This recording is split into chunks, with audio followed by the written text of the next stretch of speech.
Good evening, everyone, and welcome to this week's new and hot episode of Primetime Gaming with Mr. Boomstick and Friends. I am your host, of course, Mr. Boomstick, and I have an incredible show put together for you. So sit back, crack open a Dr. Pepper, because I don't drink beer. And if you do, crack that open too. Hang out for the next 2 hours, and I can guarantee you, you will, in fact, be super entertained. So let's get into, of course, the panel, and that we couldn't do the show without. So without further ado, I want to introduce somebody that may be new to the gaming scene, but I've been talking with him for quite a while, and we finally got our wires correct, and we got him on tonight's Primetime Gaming. And of course, I'm talking about panel member Sean D. First of all, dude, thank you so much for taking the time to be here.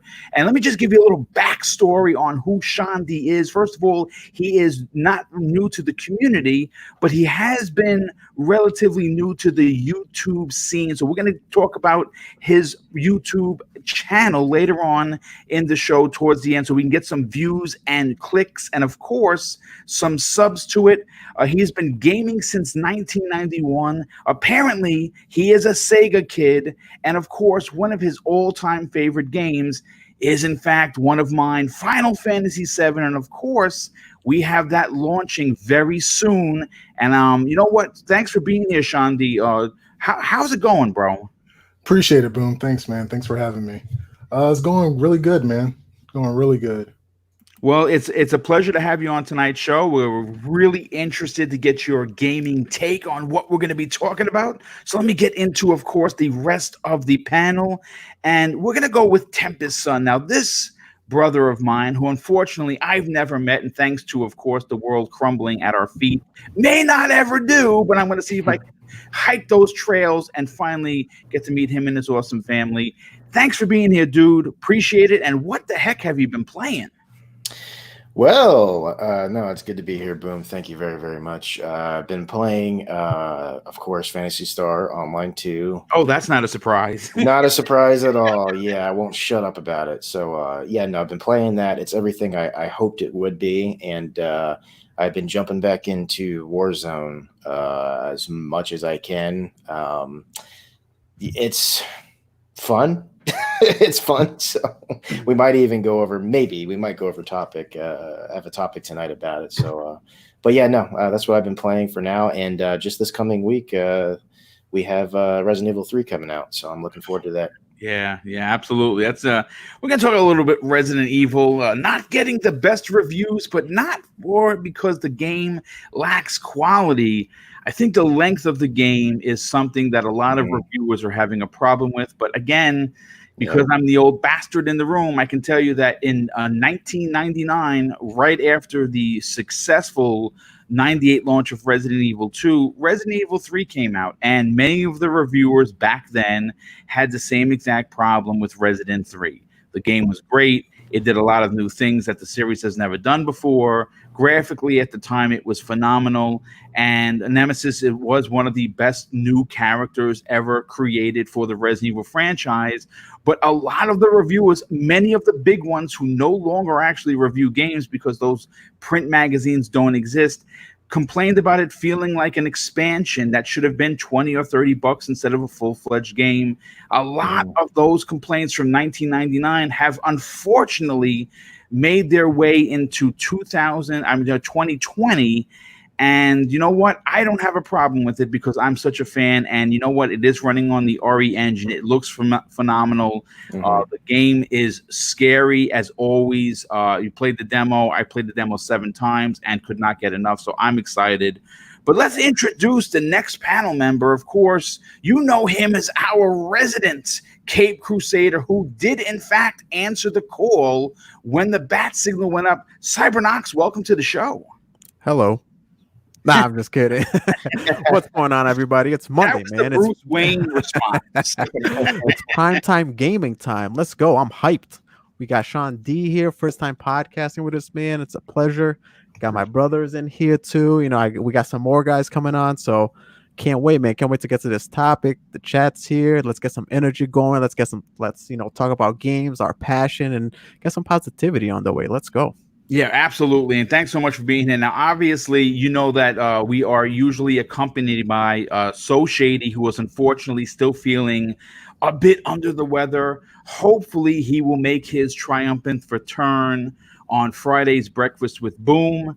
And of course, our resident GameStop, everything in Gaming Forte, will be here momentarily. He is just handling some personal business, so we'll get him on shortly, and we'll give him the proper introduction that man deserves. So let's get into the first topic. We're gonna bring Sean D right in. We're gonna rip off this Band-Aid and get you right in, jump right in the pool. Yes, it's cold. Get ready. In your bio that I asked you to write for me, I asked, I want one of your favorite games. You brought it to my attention that Final Fantasy VII is in fact one of your favorite games. It's actually one of my personal all-time top 5 games. Now I can't say which order. I don't know if it's 3 or is it 4, is it 5. I'd have to, sometimes that, as we get older, though, the order of those top 5 of all time, they kind of shift a little bit. But, with Final Fantasy VII's demo already available and considered by most as to be possibly a Game of the Year contender, there have been some new information that has many in the gaming community slightly concerned. Now, Final Fantasy VII Remake producer explains why the first part of this, multi-part game is only in Midgar. And here's the information that I pulled from GamingBolt.com regarding the choices made. In an interview on the official Square Enix website, producer Yoshinori, I'm butchering this poor man's name, Yoshinori Katiz, was asked why the first part of this game is entirely set in Midgar. The answer was simple. At least for him, when it came to finally figuring out what they were going to do, the much anticipated remake that everyone has been asking for, there were 2 choices: expand on various areas in several games, or cut things to try and fit everything into a single title. They chose the former. And with that, Midgar was the natural choice to expand in the first chapter. And this is exactly what Yoshinori had to say. At the beginning of the project, we had 2 directions we could go. The first was to make the project with the highest possible level of graphics, visual quality, and detail, and not remove anything that the fans wanted to see. Instead, it would expand upon the original game to make it something even more immersive. The other option was to include the entire scope of the original game in a single release. But in order to make that work as a modern game, we wouldn't be able to go for the highest visual quality, and we'd also have to cut back on areas and scenes from the original. Essentially, to make a single release viable, the resulting game would have ended up feeling and being a digest of the original story, and we did not think the fans would be pleased with that. Ultimately, we decided the best option for the project was to go for the highest level possible and expand the story. Having more than one game in the project allowed us to focus on keeping everything people loved about the original, but go into greater detail and more story depth than ever before.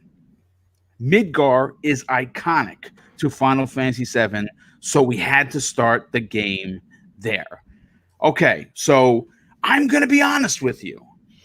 Prior to writing this story, or actually quoting the director of the game, I had some serious reserves, only because when I think of Final Fantasy VII, I obviously have talked about how I beat it in Japanese originally, then rebought it when it came to America and beat it a second time. The love that I personally have for that game is timeless. And when I first thought about the way Square Enix has become over the years, it worried me personally that if they released this in multiple parts, how long would it be between releases? Like, would I remember my choices in the first part of this game? Because listen, we got to call a spade here, folks. As much as I love Square Enix, as much as I love Final Fantasy VII, can the game actually work if the parts are 3 and 4 years apart? Now that's the question. So of course, Shandi, I want to ask you that question. The demo was amazing, right? It did everything it needed to do to make people say, you know what? I'm buying this game when it comes out, even if I'm an Xbox dude or dudette. I'm not waiting if I have a PlayStation 4 because, quite frankly, this game is amazing. The question that I have for you, being that this is one of your favorites, this being that you're a fan of this series, can this game work the way we want it to? And can Square deliver a game that we don't have to wait 3 and 4 years to get the second part? Well, I'll definitely say between the two choices, they definitely picked the better of the two choices. Yes. This game was built mainly for the people who played the original. They know that. They're happy to get new fans, of course, but this is really like a love song for the old players. Yes. With saying that, though, I was a little nervous when they first started talking about it and how they were talking about doing episodic chapters, because they weren't clear on the time frame of when each one would come out.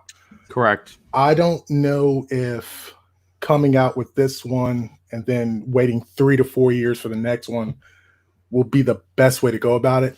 I think this was kind of something they needed to have, like, and hopefully they do. Hopefully I'm wrong and they actually do have this set up and we end up getting told later in the year that part 2 is right around the corner. Oh, but nice. this is something they needed to like set up ahead of time and be like, okay, so remake part 1 comes out this year, we're going to have remake 2 come out the following year, and then so on and so forth.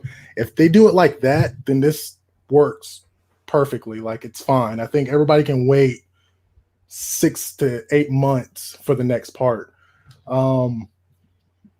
With the whole Midgar being the first main game, that's a that pretty much makes sense if you've played the old game and you know where it stops, where they we are where you're doing the scene with the motorcycle and the buggy truck.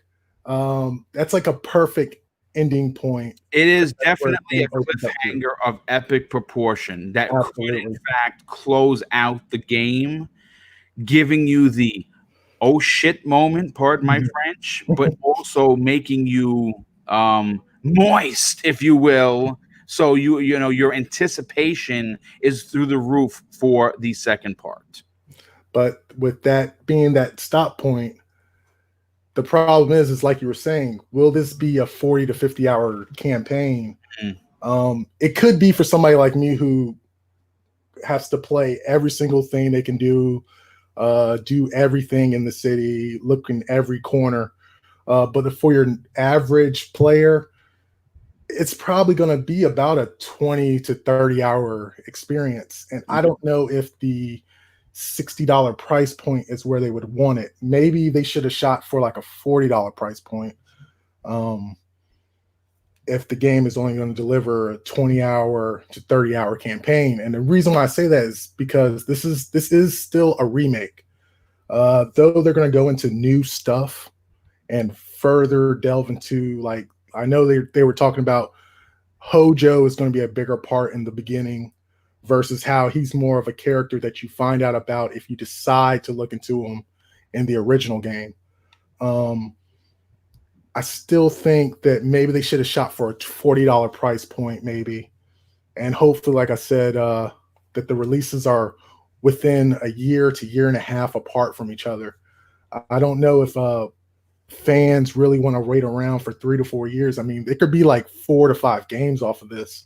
That's like 12 to 16 years. Jesus, before you get every oh my whole God, series game. I hope not, man. we don't know if we're going to be around that long. Let's Right. get the second part here. You know what? You make a lot of sense. You definitely make a lot of sense. You know, one of the takes, I think, right off of the top is the graphic fidelity that is displayed on the current consoles is mouth-watering good. I mean, listen, I understand that maybe RPGs, or more specifically JRPGs, might not be your thing, but you have to call a spade and say that what they have done, from the little sprites that are no bigger than my thumbnail to what we saw in that demo. I mean, listen, I think when the demo came out, I must have uploaded to Twitter a dozen plus photos. I just could not stop taking them because I was completely enveloped in, nostalgia, right? Because, like good old Mooch always says, nostalgia is a hell of a drug, right? But at the same time, the newness that it brought. One of the mistakes that I made right from the beginning is I picked the Final Fantasy 15 combat, which I did not like. And I did not realize, because of course reading is fundamental. Riff, if anyone's old enough for me, they understand what that means. I didn't read that you can use the classic, which is how I'm going to actually play the game. I rather play it the old way I remember.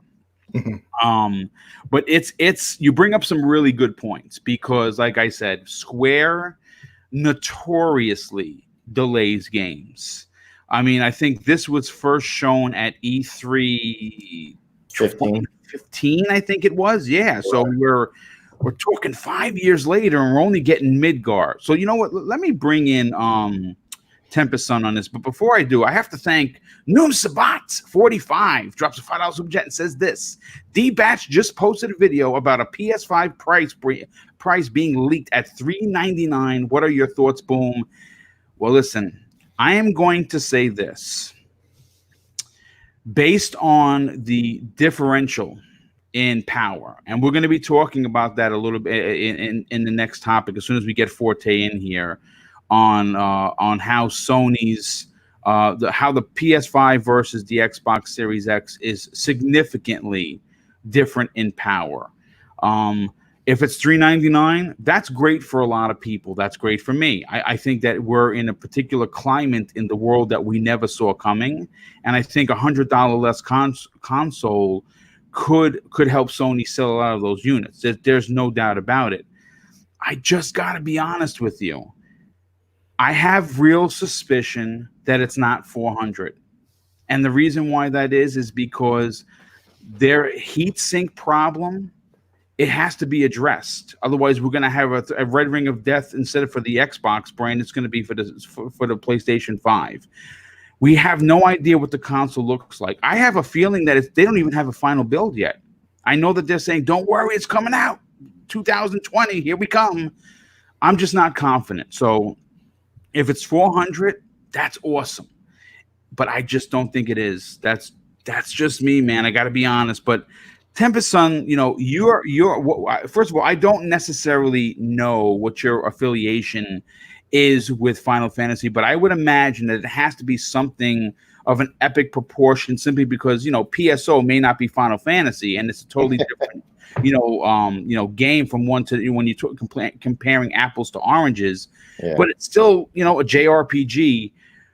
Do you yourself, first of all, are you a fan of Final Fantasy VII? Are you going to buy the game? But more importantly, if you are going to buy the game, someone that invests a significant amount of time, do you think that it being in the iconic Midgar only can possibly be an issue if this game is only 20 to 25 hours for the average player? Yeah. Final Fantasy VII is in my top 3 games of all time. Wow, okay.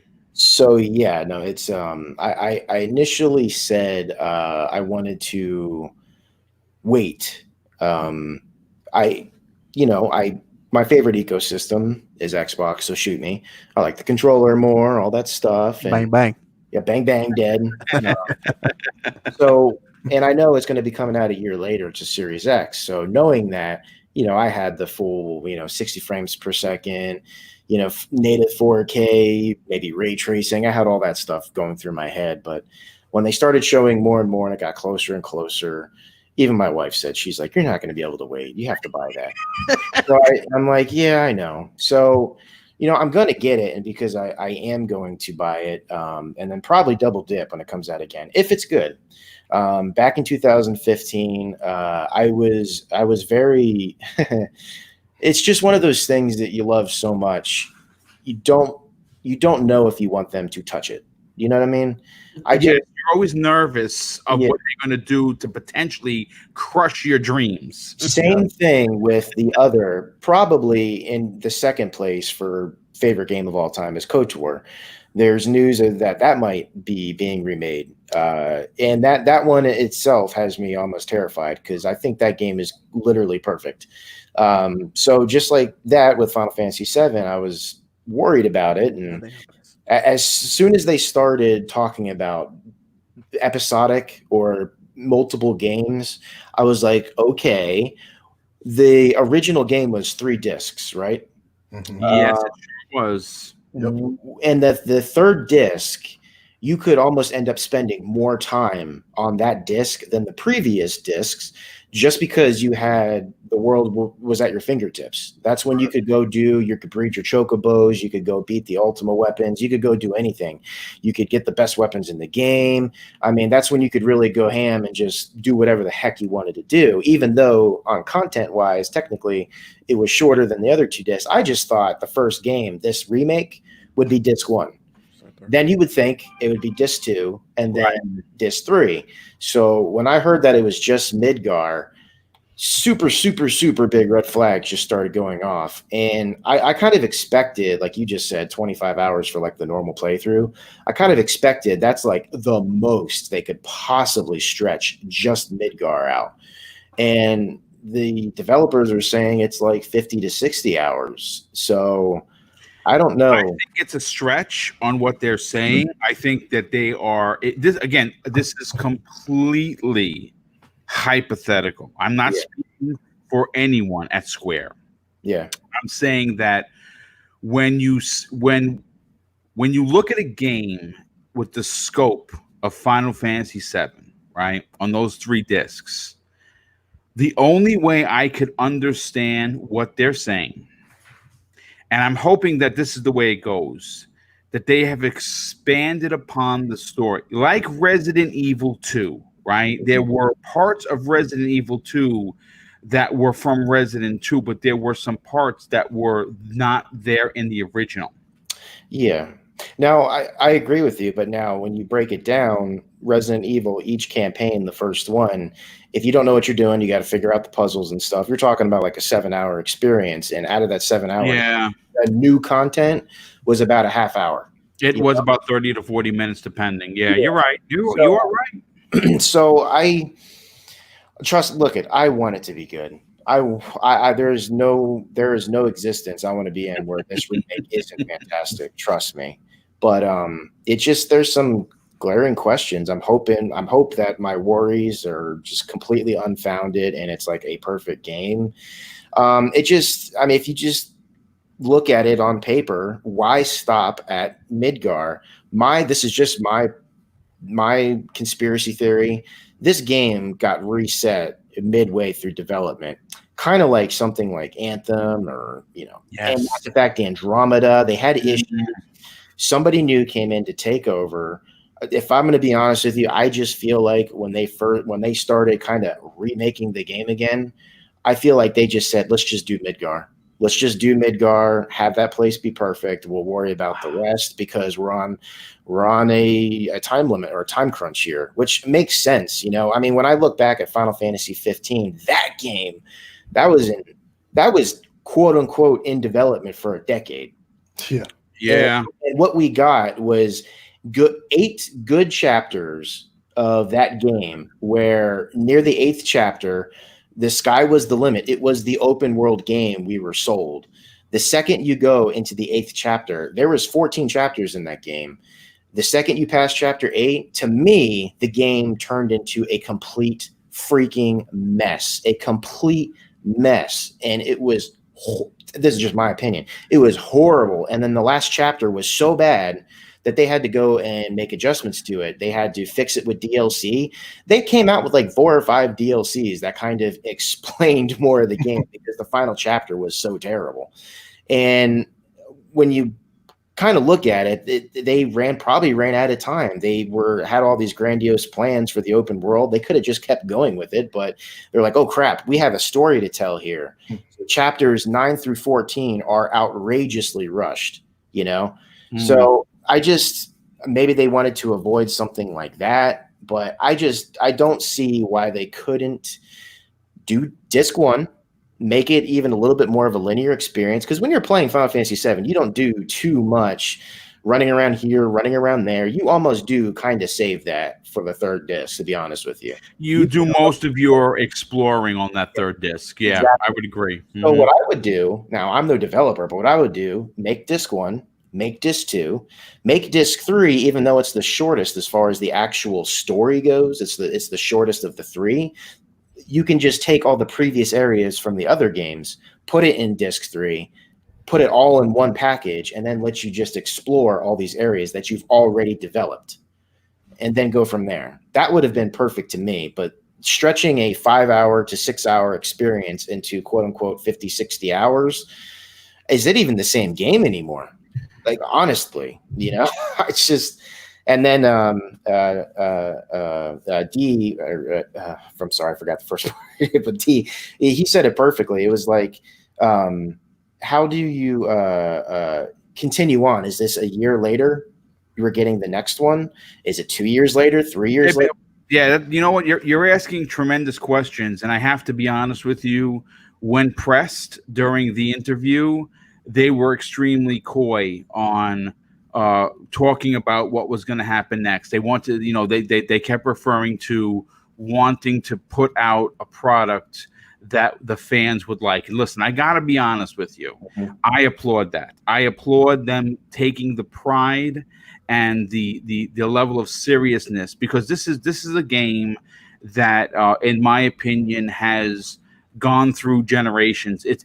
There's been more, I think, more consoles have Final Fantasy VII now than just about any other game. Mm-hmm. And most people double, triple, quadruple, sometimes buy it 5 times. They'll buy it on the Switch, they'll buy it on the Xbox, they'll buy it here, they'll buy it there, because it's their favorite game. Even if they don't necessarily play another 50 or 60 hours into it, you're bringing up a lot of great points. Anything else you'd like to close out with?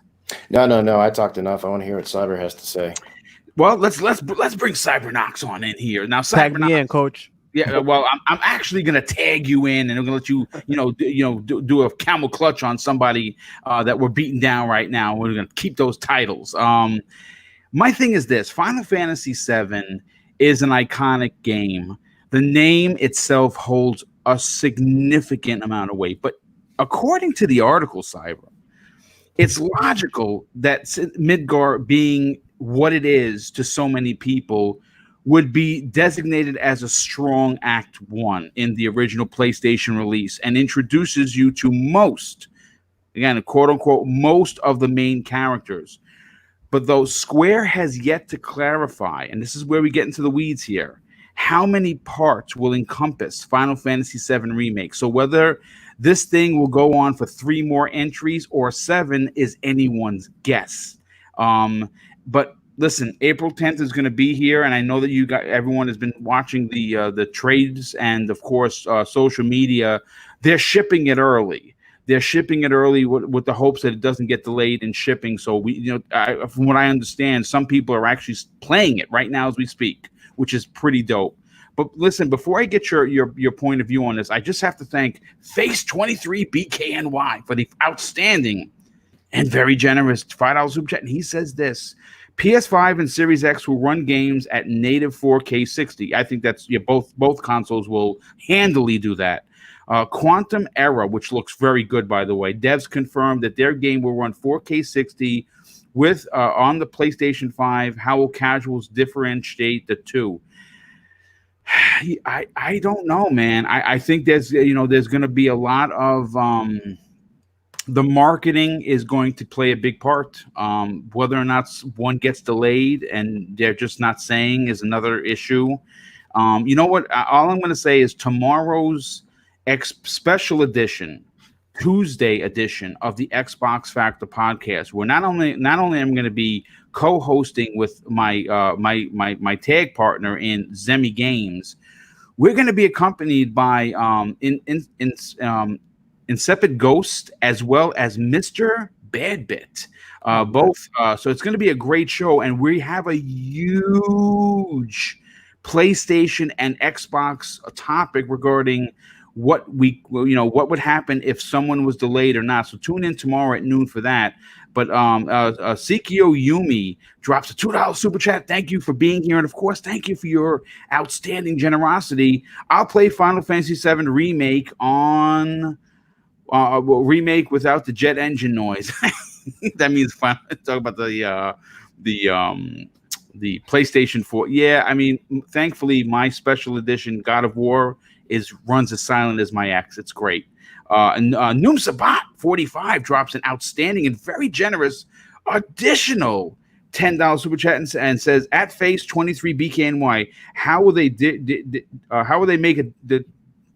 How will they divisionate Digital Foundry game after game after game that is not console war? That is, I was reading it.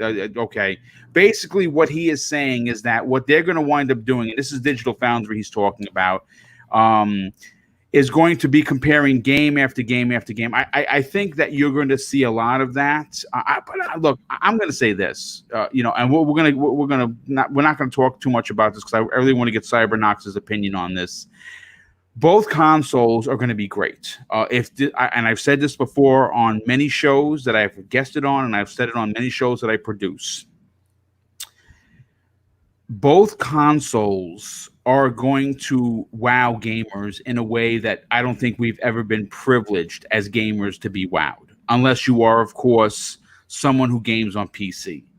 The 9.2 or 10.3 teraflops is gonna produce unbelievable games, and I think that Sony's first party games are going to be amazing. I think that the monster that the Xbox Series X is going to dominate in many areas that unfortunately the PlayStation 5 is just not going to be able to compete. That's not taking away that it's going to be, the PS5 is going to be a great system. I just think that one went with brute force power and the other one went with speed in regards to the SSD. Now, if you are like me and you're going to support both consoles, there's no console war. Just buy what you want and enjoy it.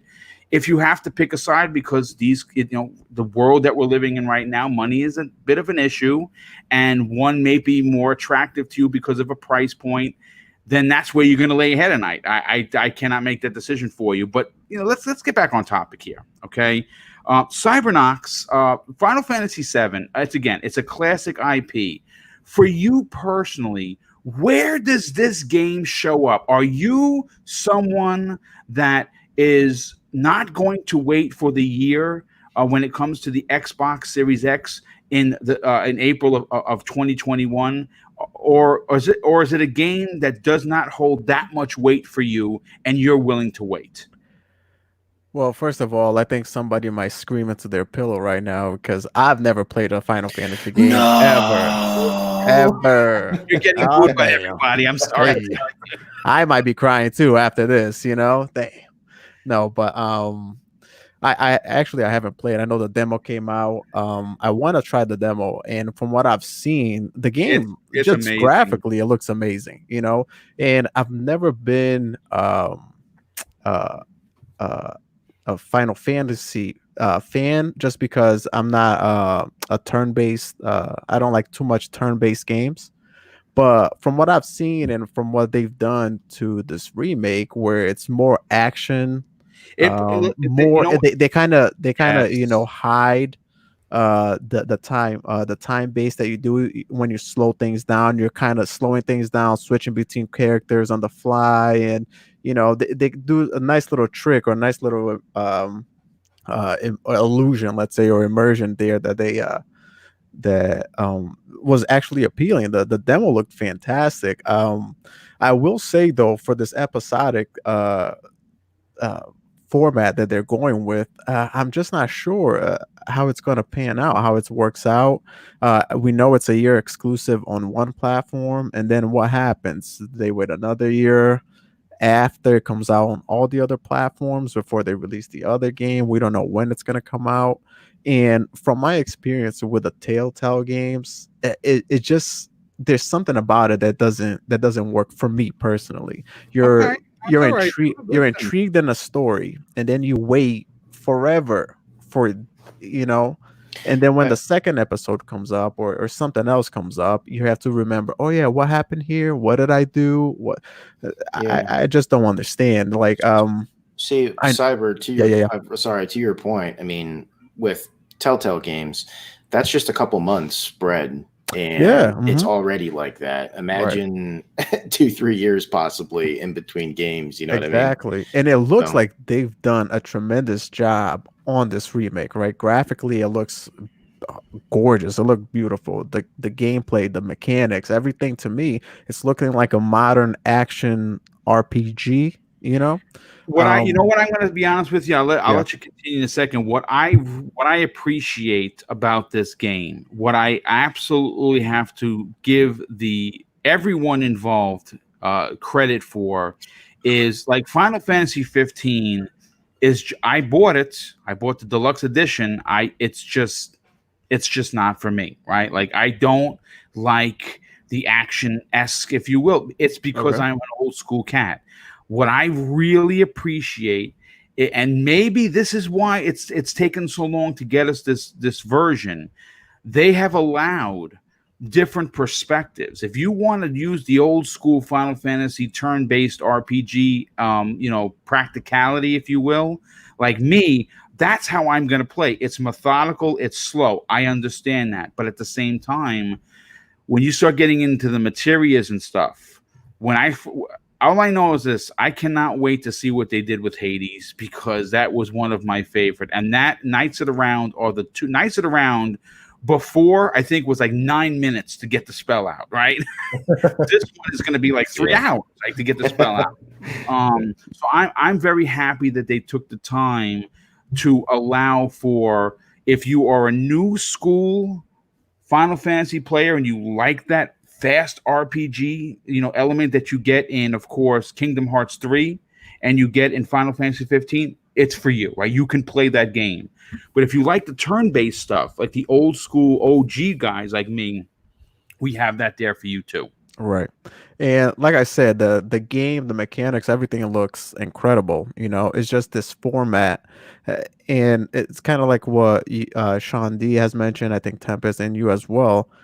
What are they extending, or what are they dragging on for it? Are they, introducing new storylines? Are they introducing new things, or is everything's going to be, fetch quests that you're going to fill your time with for 60 hours? How do you justify that? I'm not sure. Like, I've never played the game, so it's going to be brand new to me, but I don't understand. I can see the concern from the fans and how everything is going, but how long are you going to have to wait for this?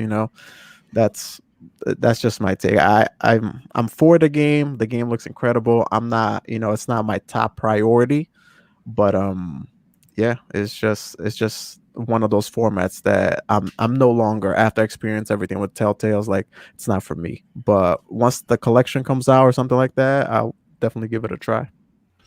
Well, look, I'll close with this. I mean, look, I think that this is going to appeal to gamers on all sides of the coin.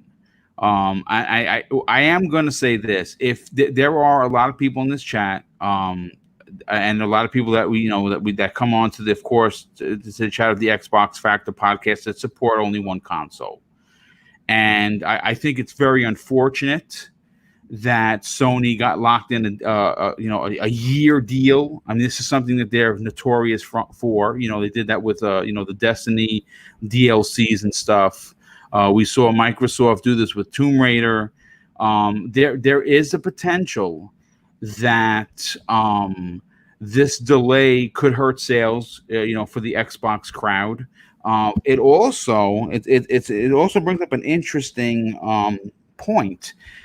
Is every title going to have a year reserved? You know what I'm saying? Like, is part 2 of Final Fantasy VII going to be a year exclusive for Sony? So if so, I mean, this is a terrible picture, folks. Yeah, and it affects all the other platforms too. It does, absolutely, it does. Absolutely. And how long didn't the I don't know if it was the director for the game or somebody said that they can actually make this game forever or something like that? It was something They said something to the effect that they could stretch it out, if you will. They can stretch it out forever. It's just weird, man. That 1 year exclusivity kind of doesn't work with this format. And then when does it come out for the other platforms? Do you wait for everybody to be caught up before you release the second part? So it's tough. Sorry to interrupt. No, don't be silly. This is a conversational podcast, brother. Every opinion is welcome. Real quick, wow, I gotta thank Noom Sabat, TJP45. Drops an outstanding and extremely generous $20 super chat and says this will be the most satisfied generation ever. Power torque will dwindle faster than ever before, and I agree with that. Xbox has it, that's fine. I just want gamers to go back to being gamers. Love of the experience is what it should matter. Let me touch on that, dude. First of all, that's a great point. I will say this, and I think I was alluding to this point, and somehow I lost my chain of thought. This generation, in my opinion, is going to be the biggest generational jump in multi-console support ever. And I'm not talking about, well, some people have a PS4 and a Switch, or an Xbox and a Switch. No. What I am saying is that I think that both consoles are going to offer experiences where, as a gamer, not a flag flyer, not a console war toxic piece of, what, I'm talking about a gamer who just loves playing games, is going to support one console and is going to look at the other console and say, you know what, this console has this for me. That other console has another experience that I kind of want, and it looks so good. And whatever look, I'm saying this. If you're a PlayStation guy or gal, you go to PlayStation for what I go to PlayStation for. They're single player, story driven, adult themed single player games. That's what I love about Sony. I mean, again, I'm not antisocial at all. I'm almost at 80,000 tweets, so I'm always talking, right? I have 3 live shows. But I'm an old school cat, and I kind of like sitting in front of my TV. I like it, and being enveloped in a character, like an Aloy, for instance. New IP, new character. I want to know everything about her. I want to know about her world. I really want to, grow with the character. That's what I enjoy about Sony's. Now, on the Microsoft aspect of it all, they have a lot of IPs that offer not only a very strong single player, title or game, but they give you the multiplayer. And in that multiplayer, you have co-op in that single player game, offering you a third experience. So I think that what Noom Sabat is saying is hitting the nail right on the head, so to speak, because just be gamers. You know what I'm saying? I mean, listen, this is going to be a great generation. We are going to see things that we've never seen before, especially if you, of course, and we have some PC Master Race people in here that you completely tell that, console gaming is beneath their boots, and that's fine if that's what you're into. But you know what? I don't know about next gen. I don't know about next gen. I think there's going to be a lot of people that are going to be feeling rather salty that their PCs that they spent $2,000 on may become irrelevant come November 2020.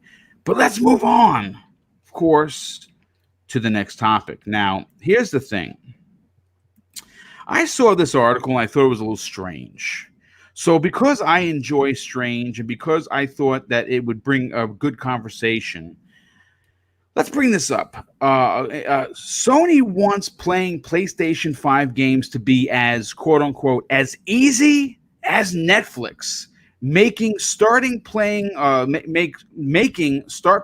and navigating the PS5 much easier over the current PlayStation 4, and what this means to players. Now, reading an article from Push Square, which is where I pulled this from, they're reporting that industry insider or sleuth or pompous ass, if you will, Jason Schreier had some very interesting things to say about the PS5's philosophy, and here is what he had to say on the matter. I have heard some fascinating things about the PS5's operating system like this. One of the pitches they've been making to developers is playing a PS5 game should be easy as playing Netflix. They want to make players feel like they can load up a game and immediately go into playing said game, and you know exactly how much time a given activity is going to take them.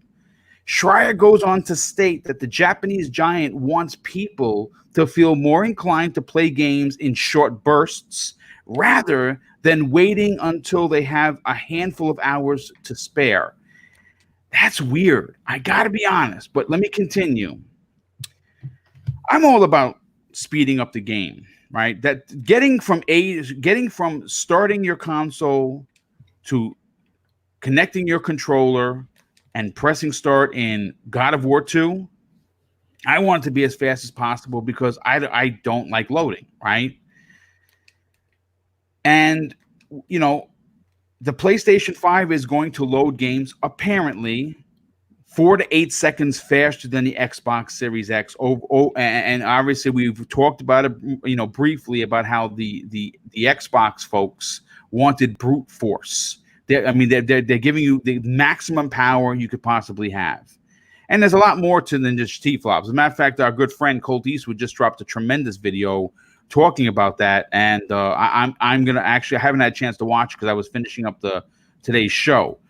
For me personally, I'd rather take power over speed, but I am buying both consoles regardless, so it doesn't matter to me. Here's my question though. I'm gonna go right over to Sean D. You know, when you hear things like this, like what's again slightly worrisome about the PlayStation 5 isn't that it's going to be a competent system. It's going to be a competent system, I have no doubt. But it's just some weird things that are going on. When you start to hear, well, you know, they want PlayStation 5 games to play like you're playing Netflix, or they want people to get into a game and get out of a game and not kind of wait till they have enough time to play a game. It seems weird. The SSD, that's, you know, the fastest of them all, is 826 gigs. It's a weird number. It's going to be 580, 560, give or take, after the operating system. You're not even getting a full terabyte. It's little things like that make me kind of scratch my head. When you read the show notes and you heard this story, what immediately came to your mind regarding the PlayStation 5's ideology of wanting PS5 games to feel like you're watching Netflix? Well, first thing I want to clear up is everybody keeps going about how much faster the PlayStation SSD is going to be. And that would be the case if Microsoft didn't have the Xbox Velocity architecture. That's correct, yes. Just to kind of like round that out, to kind of get it in people's minds. The Xbox Velocity architecture basically is about efficiency instead of brute force. So even though Microsoft is doing brute force and everything else, I guess, I don't know if like the engineers were thinking, they were like, all right, let's just get a 2.4 SSD in there because that's generally what people on PC use. And what we'll do, instead of getting something that's faster, we'll make that as efficient as possible, because they talked about basically how they were able to shrink down the CPU usage from 5 cores to 1/10 of 1 core by using that API. That's like because when they were telling me when I was reading about all the jargon, that stuff kind of went over my head. But when you broke it down to me, like going from using 5 cores to 1/10 of a core, that's major. That's kind of why, like, if you guys watched Austin Evans' video when he was showing, I watched it 4 times. It was fantastic, dude. So you'll notice when he's doing the quick resume, it was taking 3 to 4 seconds. Yes. So I mean, 3 to 4. I'm good with 3 to 4 seconds. If PlayStation's getting it down to what they said is 4 to 8 seconds faster, that means what, instantaneous? I'm good with 3 to 4 seconds. And it's also going to help with allocating more of the CPU for more important things like variable rate shading, ray tracing, and so forth. So I know a lot of people are pushing the narrative that the SSD is faster on a PlayStation, so it completely just beats the Xbox Series X. I think when everybody gets the boxes in front of them, we're going to really see that the speed isn't that much different. You know, I mean, listen, there's a lot going on with the Xbox Series X, especially when you factor in the DirectX 12 Ultimate. There is so much that we know about the console, whereas there's so much that we don't know about the PS5, and I really hate the smoke and mirror stuff that there's going on at Sony. It just, listen, I'm buying a system whether it's $400 or $500, but I wish they would be a little bit more clear with their messaging. You know, real quick, hold on just a second. I don't like to do this. I don't like to do this. Okay. Now, there's a dude in the chat. His name is T Mang Fo. Listen, dude, your opinion is as valid to me as anyone else's. But I gotta be honest with you. Since you've been in this chat, you obviously are looking for a fight. This is not this kind of podcast, dude. You know, you're poking at a lot of the members that come here every week to support me. I gotta be honest with you. Tone it down, bro. Your opinion matters. But I mean, I just went to your YouTube channel. It's Sony stuff all over the place. You obviously are an affiliate for Sony. That's cool, dude. You are welcome here. But you don't have to be a D-bag about it. Your opinion, yes, it's valid. It matters. But you are apparently looking for a fight. This is not the world to be looking for a fight right now, dude. Just chill, man. Come hang out. If we have different opinions than you, then do it in a manner, you know, speak your piece in a manner that's not being, you know, aggressive. So just take it easy, bro. It's going to be okay. If this is not the show for you, tell me to go F myself, which is fine, and give me the thumbs down and be out. Go listen to someone else's show. I'm sure that someone's putting on a show better than mine. I guarantee you someone's putting on a show better than mine. So if it's bothering you that much, tune out or just chill. So let me get back to the show. I apologize for that, but I have to address it because you guys are my family. And I can't have people coming in here bullying my family, because then you're going to see a nasty side of Boom, and you don't really want that. So let's get back into gaming. Shandi, first of all, I want to thank you for your technical knowledge that you just brought, because I'll be the first one to say, tech, I love it. I just don't know the inner workings of it. I'm a plug and play kind of a dude. So thank you for bringing your technical prowess to tonight's show. Now, let me get into, of course, Tempest's son. Tempest, I want to grab your ear on this. Now, Sony, as we know, they're kind of spinning their wheels. I don't know whether they're stuck in neutral or they are stuck in mud, but this is not the same Sony. We've talked about this on this show before. I talked about it more specifically last on Breakfast with Boom about how all of the rah-rah guys that Sony had, all of my favorite guys, are gone. And it is now Jim Ryan's Sony. And listen, you can't argue the success that Jim Ryan has brought to the brand, because quite frankly, what he did in Europe is unprecedented, right? He took the brand or the region that was very heavy Xbox and made it almost into an 8-to-1, 7-to-1 scenario when it came to PlayStation versus Xbox. I mean, he did great, and I'm sure he's going to do great for Sony.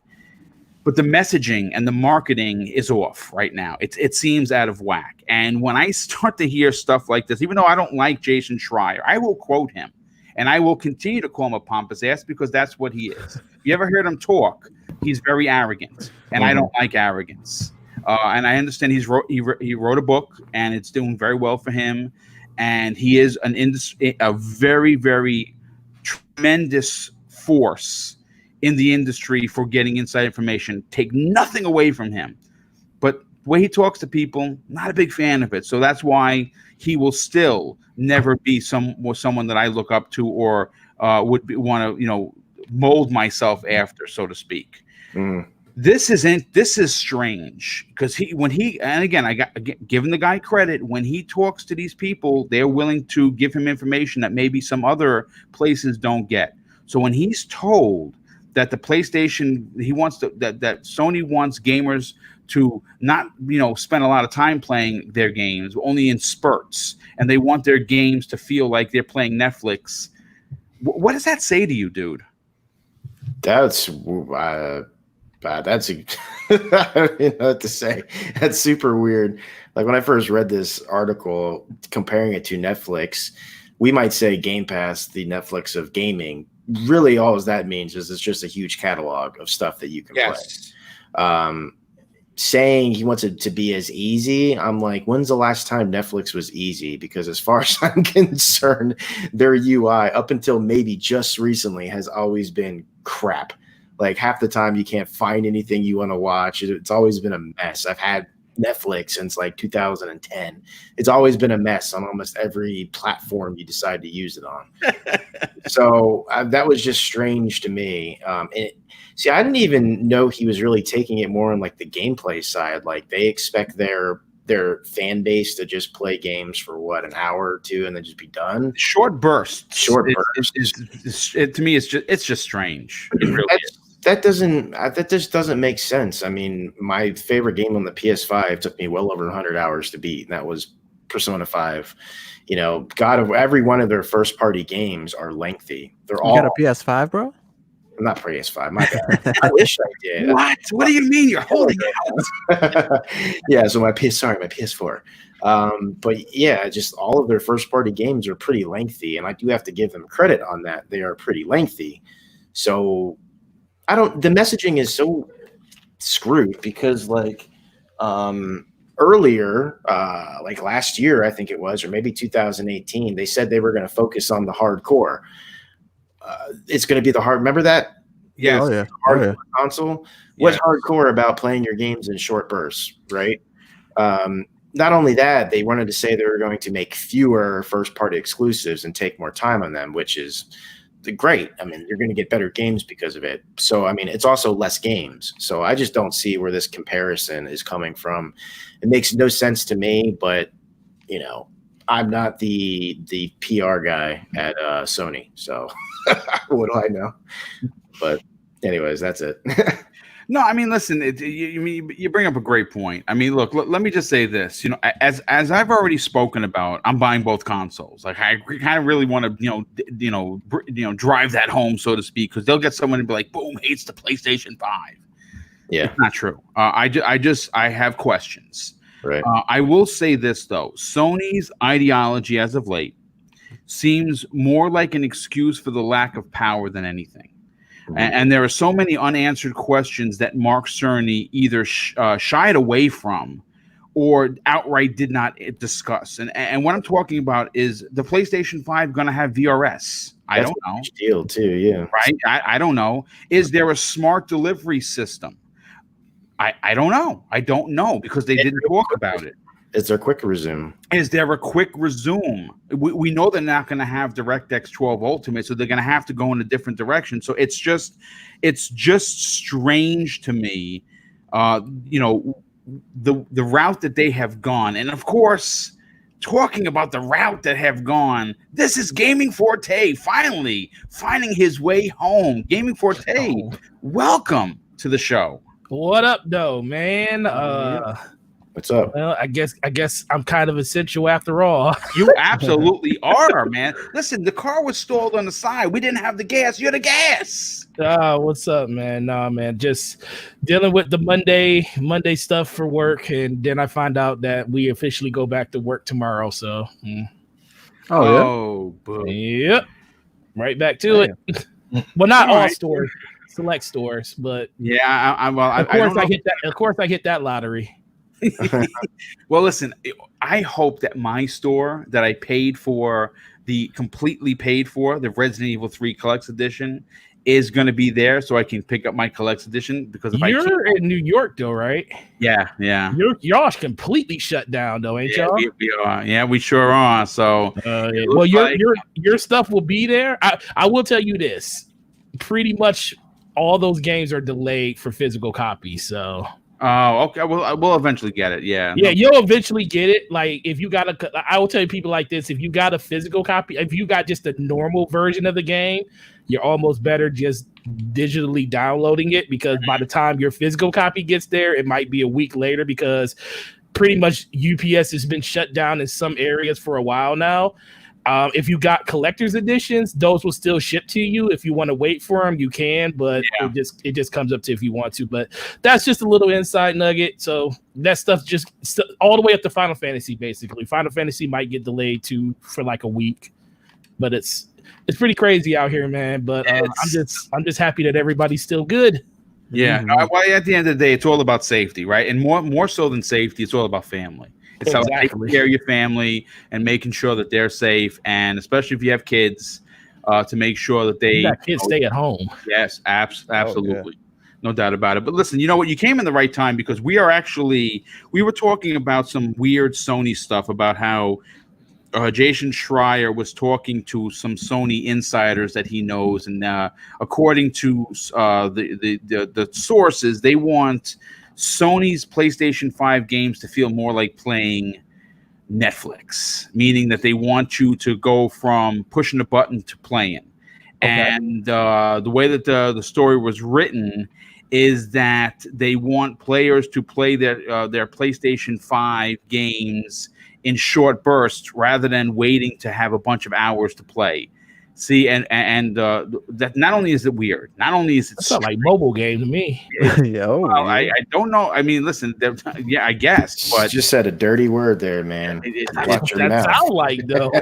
You know, I want to take this into a direction, thanks to, of course, Tempest Sun, because he brought up a point that I kind of want you to attack this topic from this angle. In 2018. When they were talking about the PlayStation 5, they were angling this console at the hardcore. Yes. Right? That's what they were angling. That's what they talked about. That's what they said. They want their hardcore to be the first buyers of the console. When they talk about this particular, Netflix comparison, it sounds like they're trying to appeal to the 85 million casual players. And as we heard Jim Ryan say in multiple articles, they want the transition from the PlayStation 4 to the PlayStation 5 to hit numbers they've never seen before. Unprecedented numbers, yeah. Yep. And in order to do that, well, they're going to have to lead with price. And there was someone actually dropped a super chat that said that D-Batch did a video with some leaked numbers regarding the PlayStation 5 being $399, which again, I don't think that would really surprise anyone. Nope. But based on the report from Bloomberg, it's costing them $450 to make. So are they going to take the $50 dive? I don't know. I mean, I still think it's going to be $500, but that's me. From what we know, with the angle of in 2018 being for hardcore, and now hearing comparisons to, well, we want players to only play our games in short spurts and feel like they're playing Netflix. Does that sound hardcore to you?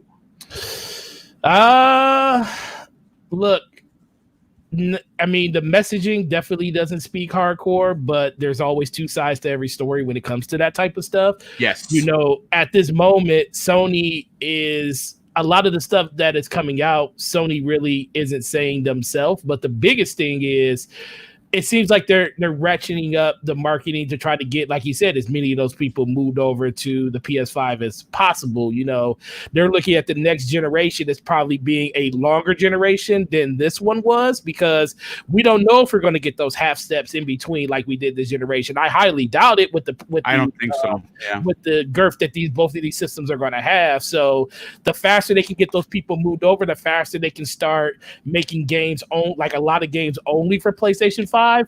Because let's be for real, as much as we know there are going to be PS5 games exclusive day one, probably there are going to be a lot of games that's going to be cross generation too, especially when it comes to Sony's first party. They're not going to just leave 109 million, or by the time people move over to the PlayStation 5, at least another 75 to 80 million. They're not going to leave those people just sitting over there. So they're going to take care of both sides of the aisle, but they want to move people as fast as possible. So this just basically sounds like, hey, we want you guys to be able to get in, play your games, and we want to have smaller experiences that's going to build across all of our studios, all of our platforms, to get the casual people over. That's basically what it sounds like. It's not a bad thing, but it just sounds, but when you're trying to sell the system, it just sounds like Sony's trying to take the Nintendo route without actually saying it to their hardcore fans. You know, the problem with them is they're not Nintendo. Nintendo sells just off of just being Nintendo to hardcore, the regular core, everybody. You know, they don't really discriminate on who buys the system, and people actually just buy it just because they enjoy those systems in general. Me thinking that PlayStation they're not doing anything nefarious here or anything. I just think that they're looking at it like, how do we get our message out there when Microsoft has a stranglehold on the conversation? Well, let's just talk about the thing that everybody else wants to talk about. Like, we're talking about, hey, not fast delivery, but being able to, boot up a game in seconds. Like, I thought that's what they were going to talk about when they said Netflix, because pretty much when you turn on Netflix, you can click on a movie and there that movie is, and you're playing it. Yes, yeah. You go from picking your icon, going into what's new, and picking a movie, and if it's quick. It's quick. So, and honestly, I would expect that from as much as Sony has spent on this spent time talking about this freaking SSD, I would think that you would be able just to pick an icon and your game should just load up before you even finish pushing in the button. That's what I'm kind of thinking that this needs to be. So, honestly, it's not a big deal, but right now, a lot of this stuff this is what happens. People pick and choose how they want to digest your content when you put out so little of it.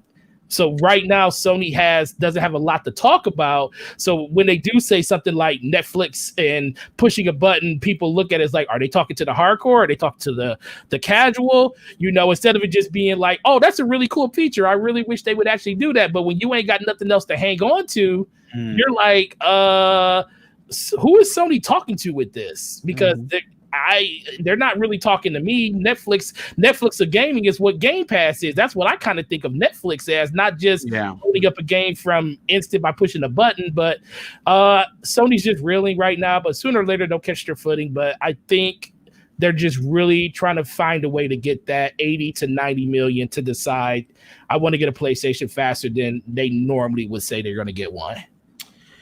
Yeah, I mean, obviously, I think what's going to be a contributing factor, and I think this is price is always going to be. Yes, there you go. You took the word, literally took the words out of my mouth. Price is going to be that, but I will say this: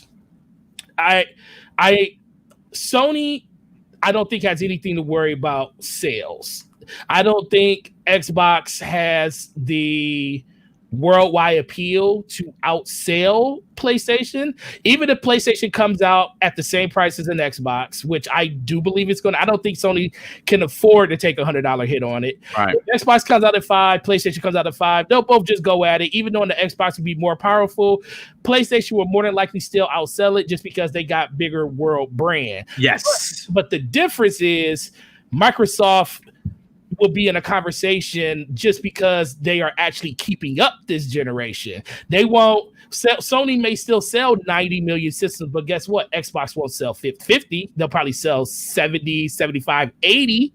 So that's going to be the difference. How much of the market share can Microsoft buy back with a system that is either comparable in price or just outright better in price because it's a better system overall. And this is going to be the generation I think you're going to see, like in the 7th gen, how many people are going to have dual consoles? How many people are going to be like everybody on this podcast right now?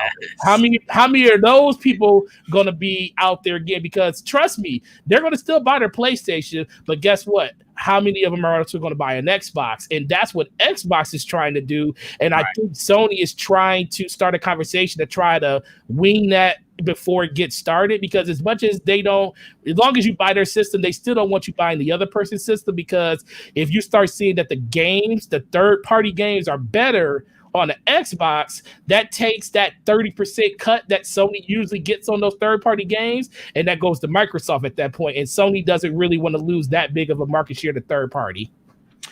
Great points. I mean, really, really great points. All I know is that I am hoping that both consoles release this fall. I think that they're both set up to release this fall. I don't necessarily know if certain games are going to be delayed because of what's going on, depending on how far they were. I'm interested to know what the launch titles for these consoles are going to be. It's going to be a very interesting fall, to say the least. You're going to see more. I don't think you'll see delays of games. The systems are the one thing I think people worry about the most. And Sony and Microsoft basically both came out and said that these systems are on target. We just need to take their word for that. I don't think games will be a problem. I just think you'll be buying. I think if you want physical copies, those are going to be the hard ones to find. Those are going to be the ones. Right, who's going to be open to sell them? That's right. Who's going to be open to sell them? Plus, on top of that, I didn't know this until I tried to pre-order one for somebody the other day.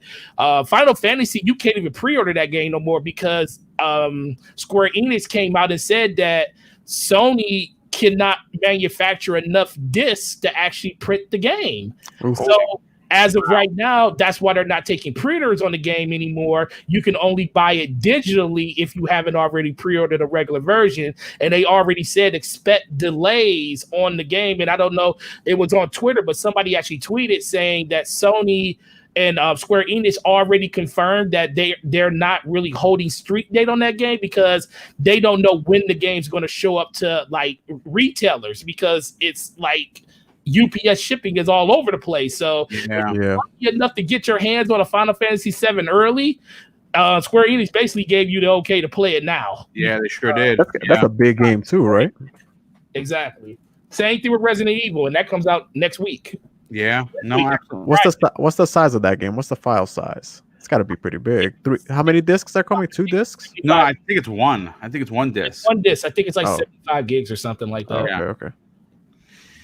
I got to show enough. Sorry.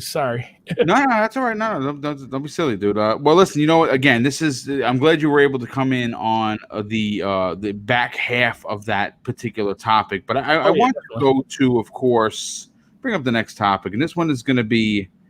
It's going to be interesting. Hey, Boom, can I just say something about? Sure, absolutely, dude. Yeah, I think it's the first time ever that I've ever this generation specifically that I've seen Sony like mishandle the marketing the way they have been. Like it's unprecedented what happened. Like I know they're in a big transition phase and their fan base is extremely loyal, but their messaging right now is just all over the place. You don't know what type of Sony you're gonna get. I mean, they've done a very good job with their smoke and mirrors and their misdirections, like kind of what Tempest alluded to. Before, they were all about the indies, right? They were showing indies, they were showing things, and then a few years later, oh no, forget about it. We're all about the hardcore now. What are we doing? They've always been that way, but their games have always gotten them out of their messaging, right?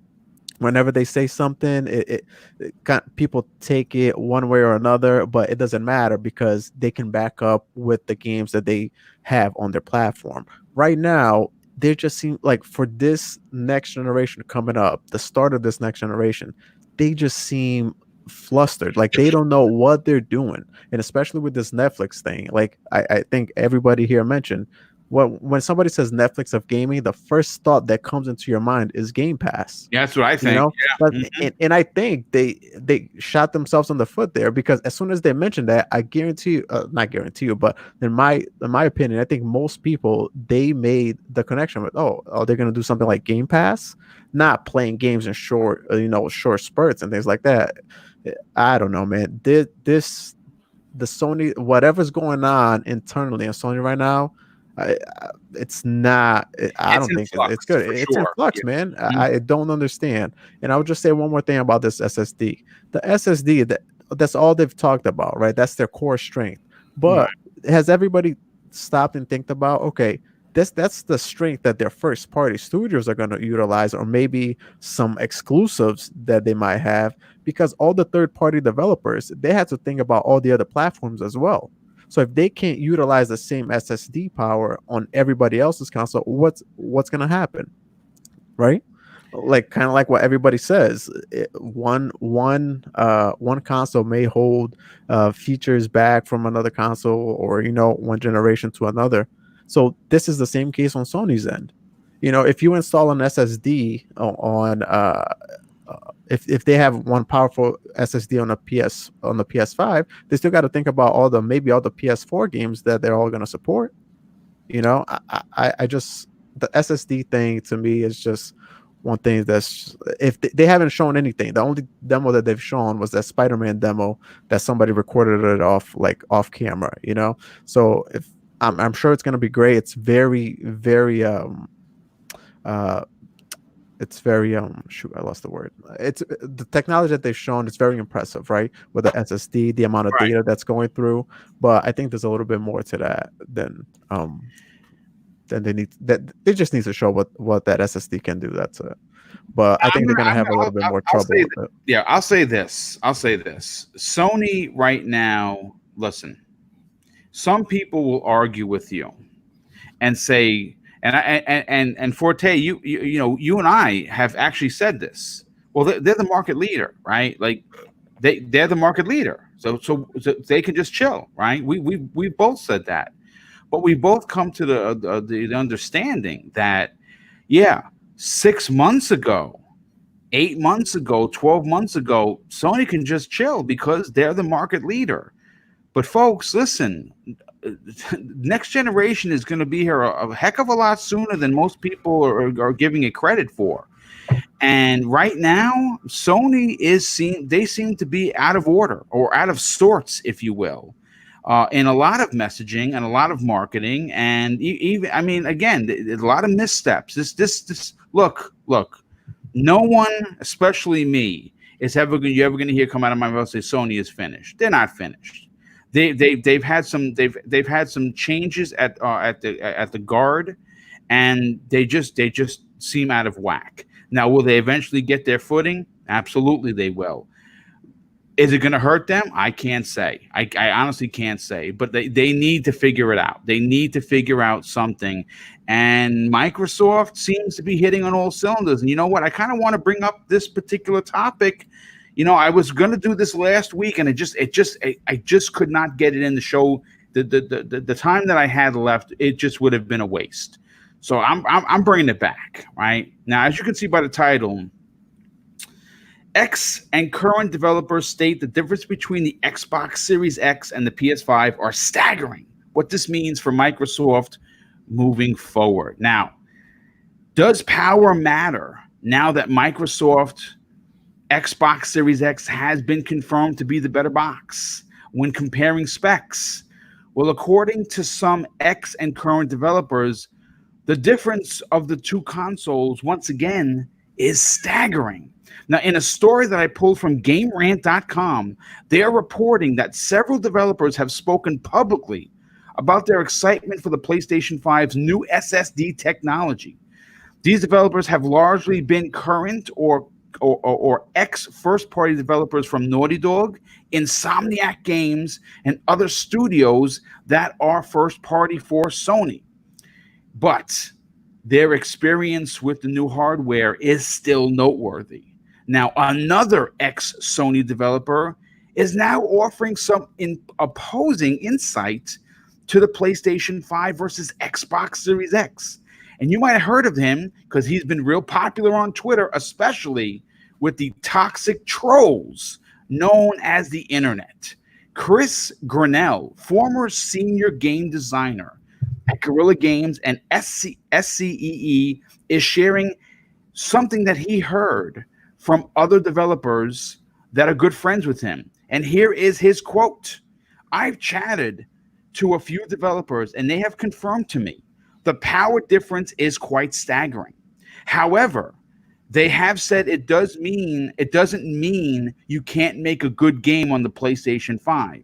These fanboys clearly don't care about that and are massively rattled. Now, he said this on Twitter, and obviously, oh my God, the hate for this poor man came out in abundance.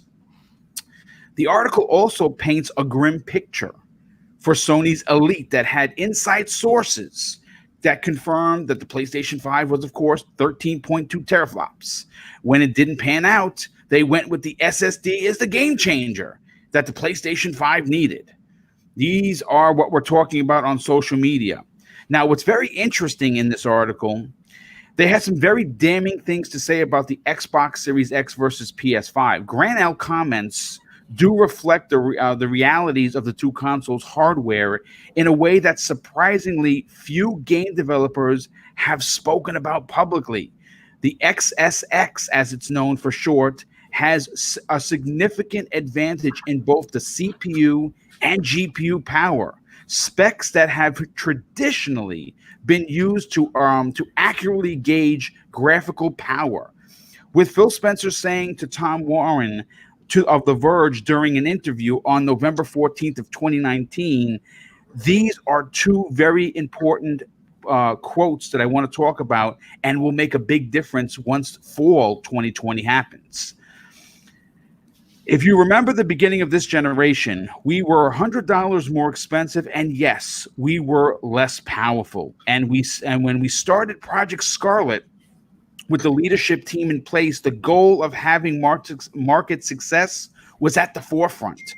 I would say, learning from the Xbox One generation, we will not be out of position on power or price when talking about the PlayStation 5.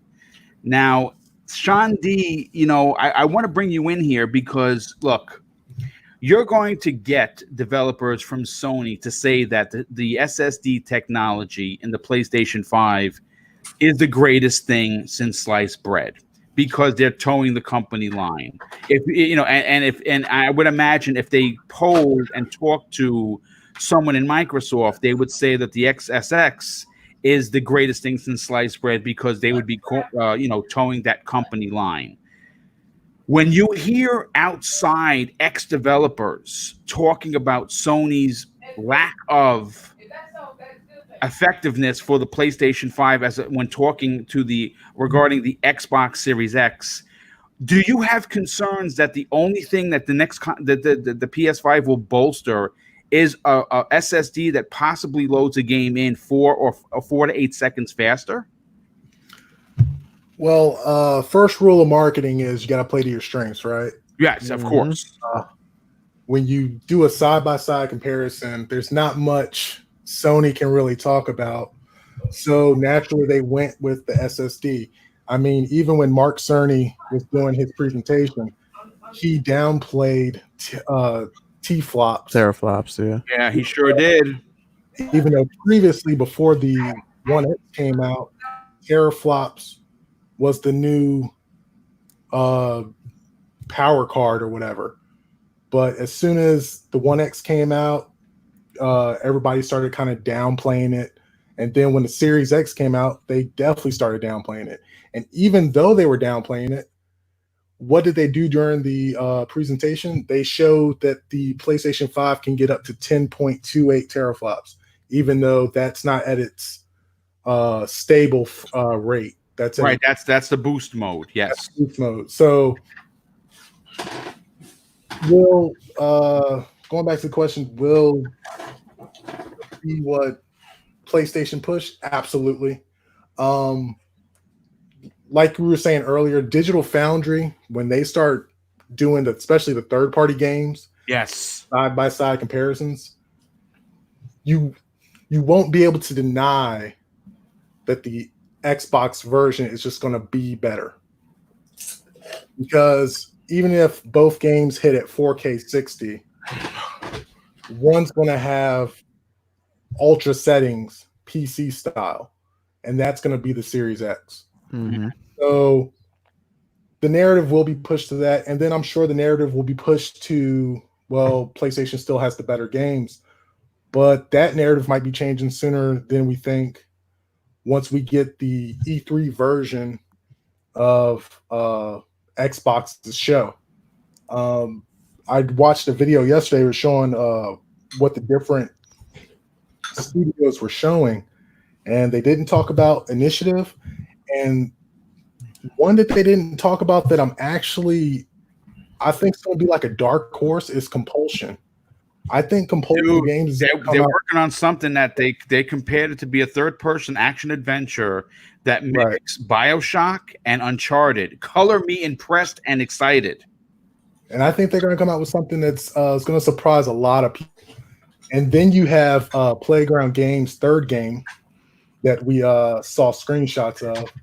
Now, to me, that game, when I first saw it, I thought Fable. I thought dropping the whole old school style. They were kind of doing this like post-apocalyptic, just you and your dog kind of going through a dystopian type of world. But I'll admit, the first thing I thought was Fable. If it's not, I'm fine with that. If it is, I'm still okay with it. I know some people who are Fable fans, that might really like be a problem, especially those who really, really loved like Fable 2 and really want that British type of humor. But just those three studios, what they're producing, not to mention Hellblade 2. We don't really know completely about what's going on with Project Zara. Xbox will be bringing the games. Yes. So all the narratives are about to drop. I don't really know where else they can move the goalpost soon. That's just something that people are just going to have to deal with, basically. You know, look, like I said, I think that, you know, you bring up a good point when we talk about moving goalposts. Like right now, listen, let's call again a spade a spade. Each community has their own toxic community. No one community is better than the other, right? PlayStation has theirs. I stay away from that. Xbox has theirs. I stay away from that. It's on Nintendo. I don't really hear much about Nintendo being toxic. To be honest with you, I think I really say that, but I'm sure they have their toxic community as well. It is going to be a very different generation. I think that the days of and again, we have to, if you harken back, and I hate to keep bringing it back all the way to 2013, where we were counting blades of grass, 900p makes you a better gamer, right? That was the running thing. I mean, 1080p makes you a better gamer, 900p makes you an Xbox, right? I mean, I guess that was the thing. Now that Microsoft has the power and significant power on many aspects, it's not just T-flops. I think that is what's being lost in translation here. Is that people are just running with the T-flop thing. It's not just the T-flops. And you'll never hear me say that, 12.1 to 9.2 or 10.3 boost mode, whatever. I don't give a shit. I'm buying both consoles. But right now, Microsoft is hitting on all cylinders, whereas Sony is not. There's a lot of stuff we don't know about Sony, and that's a big problem. That is a really, really big problem. We have heard from developers that said that the dev kits are loud and they're running hot. That's a problem. Could be why we haven't seen the console yet, because maybe they don't have a final design spec on it, and we're only 7 months away from the launch. I don't know. Shandi, anything else you'd like to add to this, Shandi? One other thing I'll say. So a lot of people see PlayStation as the bully, and maybe it kind of was. Like there was definitely it definitely was. Yeah, PlayStation was taking shots at Xbox, but PlayStation is the bully to the kid who was that like oversized kid who's just like a gentle giant. and that kid is tired of being picked on. We see the videos all the time on social media. So, chances of PlayStation bullying Xbox just isn't here anymore. Xbox's finances are just completely outmatched in comparison for PlayStation to compete. Yes, that's a great point. Gaming Forte. Let me bring you on this next part of the topic. The confirmation of the X's power came from both Digital Foundry and, of course, Austin Evans that we talked about, who spent a significant amount of time with the Series X. And obviously they were able to do things that we can only dream, right? They were able to take it apart, put it back together, hold it in your hand, even though it wasn't a working model. It was just meant for them to show how the things was put together. It is going to be a very interesting fall when, of course, once we know exactly how faster the SSD is. Now, if it turns out that the PlayStation 5 is only 3 to 4 seconds faster than the Xbox Series X in regards to their SSD, and they're not boasting a VRS, which I would imagine they're going to have to, or going to have some sort of a hybrid of it, because, like I said, we don't know. We don't know anything. It's really frustrating to talk about the PlayStation 5 because we don't know much. And if both of these consoles are $500, and like I said, you believe it, and so do I, because again, we have to. And I came to you next on this because you are going to attack this from a retail point of view, right? And because you're involved with working for GameStop, you're going to have a different ideology than someone that maybe doesn't, right? Right now, according to the Bloomberg report, it's $450 to make a PlayStation 5 without packaging, without shipping, and without marketing. That's where that other $50 comes in. Is Sony willing to eat $100? Because people say, oh, they'll eat $50 because I'm part of the board. Okay, if you're willing to eat $50 per console and you sell 1 million consoles, I'll just do the math. How much money did your company just lose? So I don't know if they're going to want to lose $100, because that's really what they're going to be losing. It's not $50 because it's $450 to make the console, according to the Bloomberg report. And you have a monster box in the Xbox Series X coming out at, according to the report, at $470, which is only $20 more, which I don't know how that's possible, but whatever. Listen, that's what the Bloomberg report said. And Microsoft is, I think that because of that statement that I read prior to going to you about Microsoft, about Phil Spencer saying that they will not be out of position in power or price when it comes to the PlayStation 5, tells me they're going to be ultra aggressive. If both these consoles come out at $500 and your game is launching 4 seconds faster than mine, this is not a good look for Sony. What are your thoughts on this, dude? So the biggest thing is there's two ideologies to this situation. There's one where Sony doesn't want to take a $100 or a $50 or any type of hit on the system, because who wants to give up $500 million or $1 billion in sales if you sell that many systems over the course of a generation? No company does. But there is the also side of it where Sony is looking like, if we do sell it at $399, how many more systems can we sell faster? Right. That is basically what it's going to come down to. If Sony is more about selling more systems than Xbox, like faster and getting because I think they'll both sell really well, but how does Microsoft want to be how does Sony want to be about, we want to get more people in the ecosystem for PlayStation within the first 2 years. We want to hit 30 million people in the first 2 years. Well, you're not going to do that at a $500 price point. You're going to probably do that at $399. It's more likely you'll do it at $399. So they're looking at it like, all right, so what's more important? if we get more people in, that means we can sell more hardware, more software to these people, meaning we'll make more money up on the back end. Yeah, we're taking a big hit on the hardware side, but we're making a lot more on the software just because we got more systems out there. But I believe Sony's going to sell a lot of systems regardless at 500 or 400, so it really doesn't matter. So I think they're just going to come out at $500. People are still going to support the system. I think at this point, Sony is just going to take they're not going to take a nail per se, but I think they're just going to sit there and say like, hey, our system isn't as powerful as the Xbox. Yes, it's the same price, but these are the things that we have that's going to separate us from Xbox.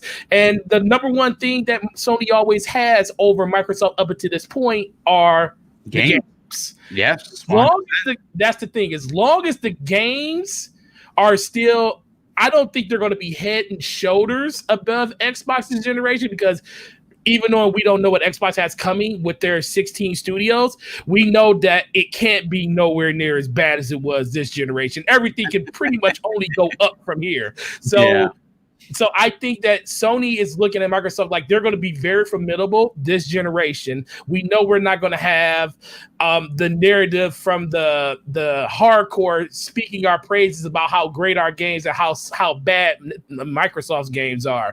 But Sony still has to bring those bangers on a consistent basis, and they probably won't have that opportunity where they have those lows in a generation, like 3 or 4, like 2 years where they just come out with like small AA first party games and no AAA games. You know, they can't have a year like they had like this year. Like this year, outside of Final Fantasy, outside of Last of Us 2, we don't even know, is Ghost of Tsushima going to make it this year? I mean, up until this point, we didn't even know if it was going to make it this year. Yeah. But they say it's going to come out in August. So if it does, great. If it doesn't, the only thing they got is Last of Us this year, which is a really good way to end out your PlayStation 4 year. Well, that's actually how they ended the PlayStation 3. And that's how they ended the PlayStation 3. So that's not a bad way to end it. But how many years did we have throughout this 7 to 8 years where there was only a Gravity Rush and there was only a game that really, or there was only a Little Big Planet 2 that they remade and brung over and stuff. Those are the ones that they have to kind of avoid when you got another competitor that's really coming after you, trying to steal market share away from you. So I think $500 is what these systems are going to come out at. I think Sony's going to lean in with their first party and say, hey, this is what we got this year in first party, and this is what you're going to get when PlayStation 5 first party starts kicking out those games. But outside of that, they're not going to win when it comes to power. And I think if Microsoft does drop that one bombshell that says we have another system that may not be as powerful as a PS5, but at that point, are we in it for the power? Or are we in it for the value? And I will tell you, more people, more casual fans will take the value over power, and they'll get the power when the power becomes a value, like the Xbox One X did this year. Like, more people bought Xbox One X's this year just because it dropped to $299. Yep, $199 at one point. Yeah, $199 at one point. So yes, the hardcore is going to drive the number in the very beginning, but most people aren't going to adopt these new systems until we get a significant price drop in them. And that's where Xbox can pick up the other half of it if they have something like the Lockhart, which could come in at $299. It's technically a next-gen system. It's in the Series family, so people will identify that with the newer system that's coming out. And then when a person says, hey, I want to get that next Xbox or the new Xbox, you can say which one. You want the one that's going to give you a really great gaming experience, or do you want the ultra-high gaming experience, just basically like a PC on your TV? And then you let the customer make the decision from there. That's how those conversations are going to have for the rest of this year. And Sony's going to be somewhere stuck in the middle, which kind of works to their advantage a little bit because they're only selling one SKU. When people keep talking about this other PlayStation, I don't think there's going to be another PlayStation. I think it's just going to be one PlayStation 5, and they're just going to sell that one system. But that's going to work to their advantage because there's not going to be any divide in what they want to do. But Microsoft, has a Trojan horse at $299 if they want to take advantage of it, if that's something they're going to do. And I think that's where Sony and Microsoft are really going to have their fight at, not at the $500 price point, because I think the X or the new Series X is going to be something that the hardcore is going to push until it comes down in price to like $399, which is going to probably be halfway through the generation. Yeah. Then you'll see more people jumping up to that. Well, look, like I said, right now we've heard from different people, and like I said, I always like to bring up the Deal Gaming, because not only am I good friends with him, I'm a big fan of his work, and he has it on good authority that the S exists. We've heard from several people, several insiders, that the S exists for sure. Yep. It's the $299 machine. And again, you said it. I've said it. I think Cybernox said it. I think everyone on this panel might have said it. Price is key. And if you have price, and if you talk about narrative, dollar versus dollar, and you can be that mom or dad buying, or grandma, like people like to bring up, buying the new console. If you can grab the casual audience, which Microsoft is going to go for, and I think where they have the advantage, and people like to think that this is their crutch or Achilles heel, or I think it's a tremendous advantage, Xbox Game Pass. If you, again, hypothetically, think about this, and 10%, I want to bring you in on this, because you always talk about value proposition. That's like one of your go-tos. You own your own business, so you understand where the value proposition comes into pushing your product. And for the hardcore, we're all buying we're big boys, right? We're all spending $500 on the Xbox Series X because we're hardcore gamers. We want the best of the best of the best, right? End of story. But Microsoft is trying to tap into the 85 plus million that helps Sony destroy all competition in this generation. And how do they do that? Well, they offer a $300 box that might be obviously less powerful than the X, but more powerful than the Xbox One X, which is currently the lead dog in power. But how do you sell this? How do you push the $300 box to everyone else that's not a hardcore gamer? You throw 3 months worth of Game Pass in there, and every launch game that's available, whether that's Gears Tactics, Halo Infinite, Forza Motorsport 8, and whatever else they have up their sleeves in there, it's the ultimate pack-in. It is literally the ultimate pack-in. What are your thoughts on these scenarios? If they have the price and the power, I don't really see how you can go wrong, as long as they market the thing. As long as, football, movie theaters, I mean, wherever it is that you will naturally see a commercial, push it real hard, and just advertise that puppy, honestly. And when you do advertise it, throw up the console price in the advertisement, and then say, like you said, 3 months of Game Pass. Instead of this over 100 games bullcrap, call it like it is. Say over 200 games. At one point, I think it was like 250 games or something like that, which is ridiculous. Actually tell us what's on there. And if they have this powerful of a box, and if they're first party, a first party lineup of which they've never had. This is the first time, I guess, they've just had their unlimited budget, and they started picking up studios like it was just fun to do for them. They just bought a bunch of studios, made some studios, and if they're turning out good content, I think it was or was on the Xbox Factor I was on just a few days ago. It is not unrealistic to expect 4 AAA games a year, and that's just the norm. It's with the lineup that they're going to have, because we you listed all the games that are being worked on right now that we're about 98% sure of, and right. If it's down, it's like 4 AAA games a year, and that's the AAA. You're going to have the bleeding edges in between. We spoke of that. Nothing wrong with that. Yeah, nothing wrong with it. It's not for everybody, but it is for some people, and those people might latch onto that game, and that's all they play. and that's perfectly fine. There's side stuff. You're going to have your third party games. You're going to have your second party deals. Like, for me right now, obviously Phantasy Star Online 2, the only place I can play that right now, at least, is Xbox, so you're going to have stuff like that.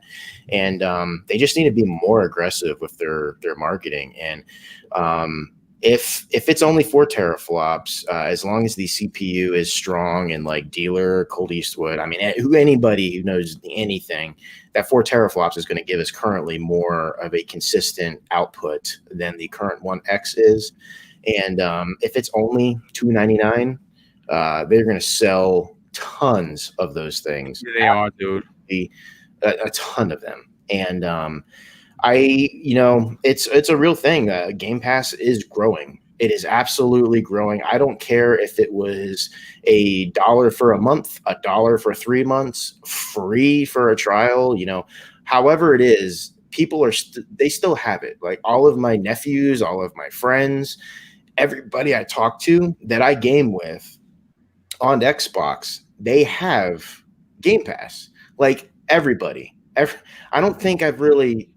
Do I think? I honestly can't think of anybody that I play games with on my Xbox that doesn't have Game Pass. Oh, yeah. So It is everywhere, and it's going to grow and grow and grow. A while ago, I said I did a job for a young girl. I did work on her car, and she started talking about Game Pass and how all her friends have Game Pass.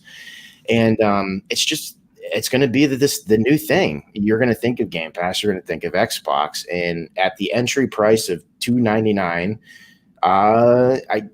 we got a real fight on our hands for whoever, quote unquote, sells the most consoles this generation, which isn't even a metric that Sony or Microsoft are going to care about, to be honest with you. Not anymore. It used to be the old, back in the days, it was the end all be all. That's not, in fact, I mean, console sales are always still going to matter because you need console sales to play your software. Exactly. This is we're not bringing PC into the mix here. We know software sales are more important because they're making the big bucks off of those, but you also have to sell your console. If you're not selling your consoles, people are not going to be able to play your games. Right. So I hope that answered the question you asked me. But this whole topic started about the tweet from I forget the guy's name, but the tweet about there's a huge disparity or there's a huge difference in the power of the two consoles. Yes. Listen, it just is what it is, guys. The Xbox is more powerful, and it's not just because. Period. That's it. It's just more powerful. It is what it is. It's not just brute force. It's brute force, and they finessed you. They also have the efficiency. Sony are the ones talking about brute forcing their CPU and GPU 10% more to output to a 10.3 teraflops. That is the boost mode. That is the ceiling. Right. That's the brute forcing we're hearing about, not Microsoft. Okay, so I with the amount of details, and if Sony has something proprietary, if they have something that their software engineers cooked up in the lab and it's just way better than what Xbox has, shame on them for not telling your fans about it. Yeah, because right now, at least on paper and for what they showed us, Xbox is clobbering Sony with the narratives. At least it is what it is. I don't know what else to say. The Xbox is more powerful. You could say, well, if they're both 4K and they're both 60 frames per second, what's going to be the difference? The difference is in order to get that PS5 to 4K 60, they're going to have to lower the textures. They're going to have to make it temporal anti-aliasing or whatever. It's going to be dynamic resolutions. They're going to have to do things in order to get that, because a 9.2 teraflop box that can be boosted at times, only at times because you don't want to melt your box. 9.2 teraflops is not going to give you 4K 60 on like the next Assassin's Creed Ragnarok. 9.2 teraflops right now does not get you 4K 60 on Assassin's Creed Odyssey. Okay. Right. So they're going to have to limit some of the stuff on these games to get that. Now that's the difference. That's the difference you're going to see between the 12 teraflop machine that isn't just brute forcing it and the weaker box. So I hate to say it. If you don't care about power and you love Sony's first party games, and you really honestly don't care about power, if all of the comparison videos from Digital Foundry come out and Xbox is clobbering Sony, in every game, if that doesn't bother you, then who cares? If it does bother you and you want your next Assassin's Creed to look better and play better, go buy an Xbox. And if you really, really, really care about it, go spend $2,500 on a capable PC. So, no, that's actually a fantastic point. I mean, you really honestly cannot even argue what you said. Now, obviously, Cyber, obviously, I'm gonna read a question for you because I don't want your answer to be have already. Oh, I know sometimes when you go last, you're like, oh man, they took all the best answers. So I'm gonna come at you. Yeah, all these guys taking all the best answers. That's not fair. So I'm gonna give a different. I'm gonna come at you from a different point of view as we close in on the 2-hour mark. We started a little bit later this evening as we were waiting for some folks. Here's my question, and I think it's a simple one, but I think that your answer is going to be perplexing. Why is there still any doubt that maybe, again, just maybe, Sony either underestimated Microsoft or did not prepare enough for the next generation like they should have? What are your thoughts on this question regarding everything we have just discussed? Man, it's really hard to tell, right? Obviously, Sony, I think it all went downhill when Xbox showed the actual Xbox Series X on the Game Awards. I don't think anyone was prepared for that. So what we've been seeing is just Sony reacting, and usually they were pretty good with that, right? Reacting to what Microsoft has to say. Yeah. But this time around, they weren't prepared. They weren't prepared for how their marketing has been. They weren't prepared for what was in the box. They just haven't had anything to counter what Microsoft has put out there. Microsoft has, they literally gave all the components to their console to Digital Foundry and Austin Evans, and they're like, here, put it together, see how everything works. We're giving you full transparency of what's going on in this machine. They've been completely transparent with the fans about the direction that they've been going, what they've been doing for the fans, and I think Sony's in the a rock and a hard place on this transition phase. Forte has mentioned this many times. They want to try to get PS5s as fast as they can on their fan base. But the problem is they have too many PS4s out there right now. People are happy with the PS4s. And, it's just common sense. Like, if you compare these two machines, it's just like, I'm sure most people here are familiar with PCs. So it's like you're having a 2080 graphics card with the latest AMD CPU. So let's say AMD Ryzen 7 3700X, right? But you have a regular SSD on it, right? And then you have on Sony's end, you have, I don't know, a 2060, maybe a 1080 with the AMD Ryzen 5, 3600. But you have an NVMe on there. It's just common sense. Microsoft has the power, and this is the first, man, and I mentioned this before, it's the first time ever that Sony has been this way. I can't, I'm very, very, it's actually kind of appalling when you see it. You're like, wow, what's going on there? What a fall from grace. Yeah, it's incredible. And I think Forte mentioned this as well. People will most time, and I think we've all kind of mentioned this before, people, let's say mostly the casuals, right? They tend to go for price, right? How much is the Xbox? How much is the PlayStation? If the Lockhart is a real thing and the specs are a little bit lower, but it comes in at $299 and it's gonna play your games at 1440p at 60 frames, that's still gonna blow most people's mind away, because there's hardware out there right now that can even do that. There's a lot of people out there that say, oh, these machines are gonna be doing, they're not better than PCs and things like that. Go ahead and build me a PC that's going to do what the Xbox Series X is going to do. Most of us don't have the capable PCs to play that demo that they showed, $3,000 plus. Exactly. To play Gears 5 ultra settings at 100 frames. I don't even think my PC could do that. You know what I mean? It's incredible. And Sony, to go back to the Oh, question, by the way, that was unoptimized. Let's just unoptimized. Yeah, that was a 2-week work that they did. And Sony not being the Sony that we're used to is just, it's just like I said, it's appalling for sure. And I don't know, man. At the end of the day, like everybody says, it comes down to the games, right? yes. And Sony has, man, it doesn't matter what machine they have, their first parties, they're magicians, bro. I don't know how they do it. Their games look. If somebody tells you that graphics don't matter, to me, I think they're lying. Because the first thing that you do is you say, "Wow, look how good that game looks." And obviously, gameplay trumps graphics for me.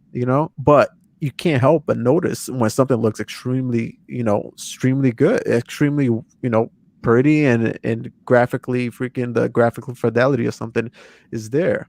So, man, I'm sure both companies are going to bring it. I think Microsoft has the edge on the next few years over Sony in a little bit, just because we don't know when God of War 2 is going to come out. We don't know when Spider-Man 2. We know there might be in the works, but Last of Us, probably one of their biggest franchises now. Maybe God of War took over it. Last of Us 2 is still coming. It's coming out right now. It's coming out for the PS4. Mhm. When is Last of Us 3 going to come out? How many years? I don't think we're going to get a Last of Us 3, to be honest. Exactly. If we get, we better, Sony fans better be hoping for a trilogy. You know what I mean? So we don't know if we're even going to get another Last of Us. But like I said, Sony are magicians to what they do in their games. I'm sure they're going to be fine, but it's just extremely, it does not suit the Sony that we know for them to be acting this way. No, I absolutely agree. Look, let me just close out tonight's show with this. First of all, I still had 3 other topics, which is, it's just 2 hours, and obviously, people gotta there's still stuff to do, even though we're all stuck at home, and I will eventually either revisit them or bring them forward. One was, of course, one of my favorite movies of all time, Evil Dead. Ash Williams almost confirmed to Mortal Kombat. We're going to talk about that on Friday morning's Breakfast with Boom. And I'm going to say this has been a fantastic show. First of all, Sean D, I want you to do me a favor as we close out this 2-hour affair. You are up and coming in YouTube. You take your work very seriously. We were talking behind the scenes, and as a content creator, you understand the struggles that go into, of course, putting the time to get a video out that you're going to want to put out there. And there's sometimes people don't understand, like, these videos that we do sometimes take hours upon hours. I think Colt Eastwood said it best, where if he puts out a 14-minute video, it's 1 hour per 1 minute. And we know that he's publicly talked about spending 14 hours on a particular video, and we know that the quality he puts out is tremendous. Same thing for Dealer, same thing for Zalker, D-Batch, so many other people that do the work. So do me a favor, let's plug your channel, brother. Let's get some eyes onto you. First of all, you were amazing. You're definitely going to get the golden ticket invite back to, of course, either this show or any of the other shows that you may want to come and guest on. Tell everyone about where they can find you on social media, but more importantly, where can they view your channel? My channel is called GAM Entertainment. You can find it GAM Entertainment. You can follow me on Twitter at GAM Entertain. Boom, thanks for having me up here. I'm definitely going to take you up on that offer. I had a lot of fun doing this. Really cool, man. Thanks. Well, it's great. It's great to have you on. I'm saying this was a long time coming. Before we move on to the other panel members, are you working on anything in particular that you kind of want to push out there that might be coming to your channel? Shandi, you there, brother? Oh, yeah. So I tend to do a video once per week. Usually I release it on Tuesday or Wednesday. Okay. Video coming out should be out by tomorrow. Nice. Hope you guys look forward to it.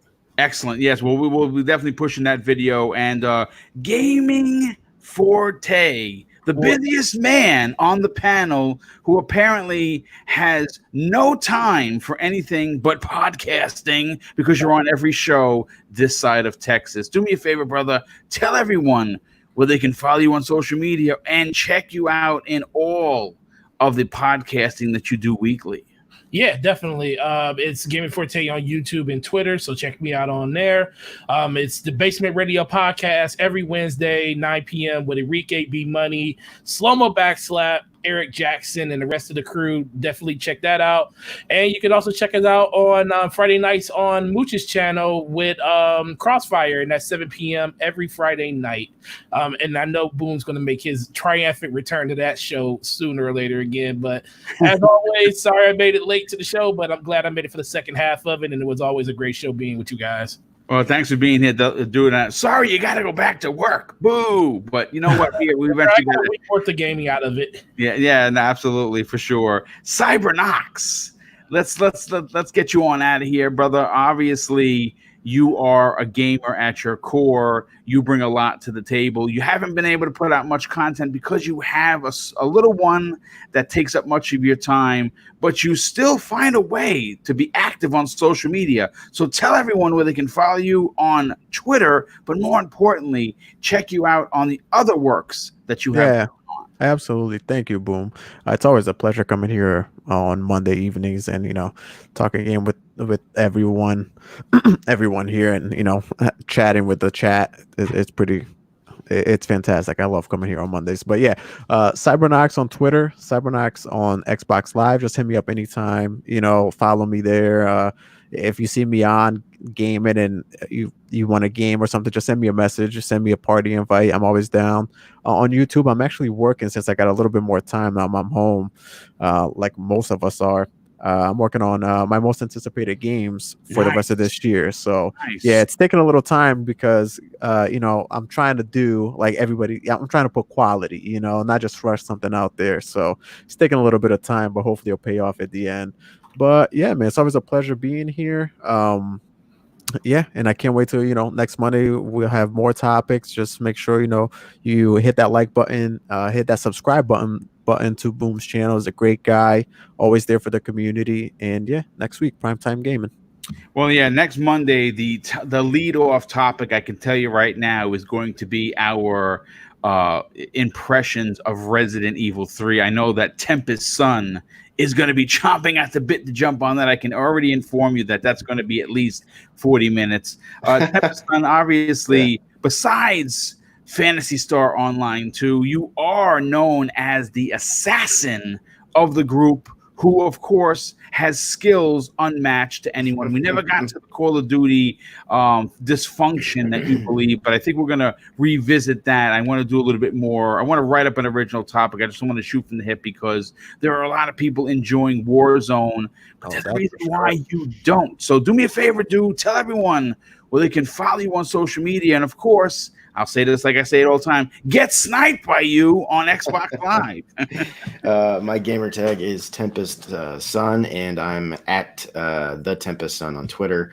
Once again, Boom, as always, thank you very much. And might be getting into some Warzone after this, so I might be doing some sniping, just like you said. Hopefully, I don't miss every shot.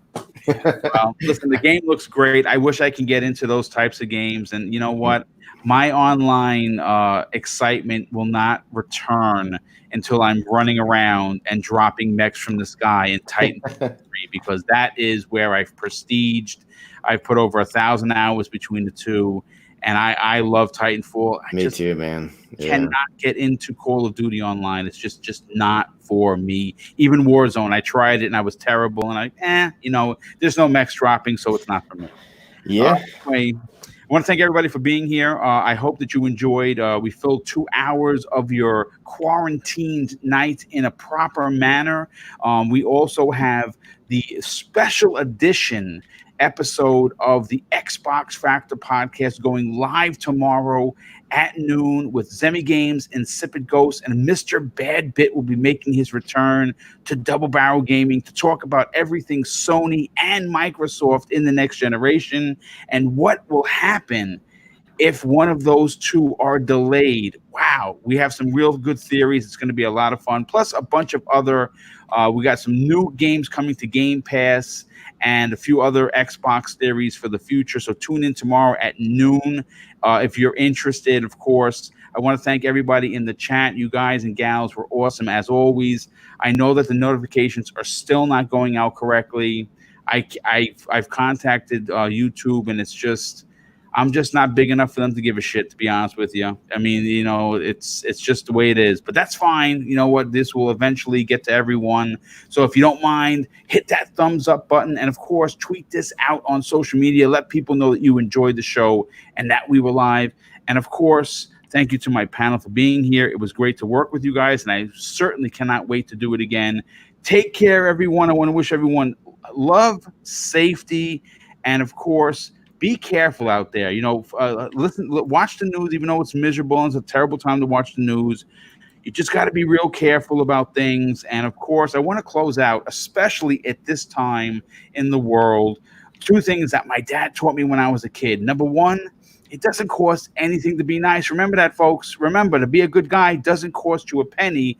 And here's a big one. Treat others how you want to be treated. You live by these rules, and I can guarantee you are going to have an awesome day. Take care. Good night. God bless, and be safe.